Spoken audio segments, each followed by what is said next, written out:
ਜਾਣੀ ਹੈ ਤੁਸੀਂ ਉੱਤੇ ਚੜ ਕੇ ਲਗੇ ਫਿਰਦੇ ਹੋ ਜੀ ਕਿਸ਼ਤੀਆਂ ਬਣਾਈਆਂ ਜਾ ਬੇਟੀ ਉੱਤੇ ਚੱਲ ਜਾ ਮੈਂ ਲੈ ਤੂੰ ਹੋਰ ਸ਼ਾਇਦ ਖੇਡਣ ਵਾਸਤੇ ਲਵੋ ਉਹ ਤੋਂ ਨਾ ਸੋਫਾ ਲੈ ਤੂੰ ਉਹਨੂੰ ਟਾਇਰ ਲਵਾ ਤੇ ਉਹ ਰੇੜੋ ਮੇਰਾ ਸਲੂਕ ਧਰੋ ਦੂਜਾ ਸਲੂਕ ਇਹਨੂੰ ਦੇ ਛੋ ਦੂਜਾ ਇਹਨੂੰ ਦੇ ਦਿਓ ਅੱਲਾ ਦੀ ਸੁਪੋਤੇ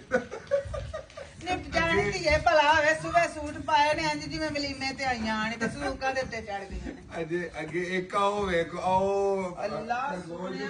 ਕਰੀ ਫੌਜੀ ਕਿੱਥੇ ਚੜਿਆ ਆਓ ਵੇਖ ਖਰਗੋਸ਼ ਦੇ ਦੁਆਲੇ ਅਰਹਮ ਇਹ ਕਸਮੇ ਆ ਜੀਵੇ ਤੇਰੀ ਜਾਨ ਹੋਵੇ ਤੇ ਸਹੀ ਜਿਵੇਂ ਇਹਦਾ ਪਿਓ ਇਹਦਾ ਕਸਨਾ ਪਾਵੇਂ ਪੜਿਆ ਪੈਦਾ ਹੀ ਕਿਉਂ ਇਹ ਖਰਗੋਸ਼ ਤੇ ਪੈਦਾ ਹੀ ਕਿਉਂ ਇੱਥੇ ਆਏ ਕਿ ਲੈਣੇ ਕਿਤੇ ਗੋਰੇ ਘਰ ਜਾਂਦੇ ਖਰਗੋਸ਼ ਹਾਂ ਗੋਰਿਆਂ ਦੀ ਸਾਨੂੰ ਉਹਨਾਂ ਕੋ ਮੁੱਲ ਲੈ ਕੇ ਆਂਦੇ ਨੇ ਮੈਂ ਗੋਰੇ ਦੀ ਇਹਨਾਂ ਖਰਗੋਸ਼ਾਂ ਦੇ ਮੁਕੱਦਰ ਮਾੜੇ ਜਿਹੜੇ ਆ ਗਏ ਜੱਟਾਂ ਘਰ ਇਹਨਾਂ ਰਿੰਨ ਕੇ ਖਾ ਛੱਡਣੇ ਜੋ ਪੰਜਾਬ ਜਾ ਕੇ ਹਲਕਿਆ ਘਰ ਉਹ ਛੱਡਣਾ ਜੁੱਤੀ ਲੈ ਕੇ ਮੈਂ ਮਾਰਦਾ ਹਲਕਿਆ ਘਰ ਛੱਡਣਾ ਇਹਨਾਂ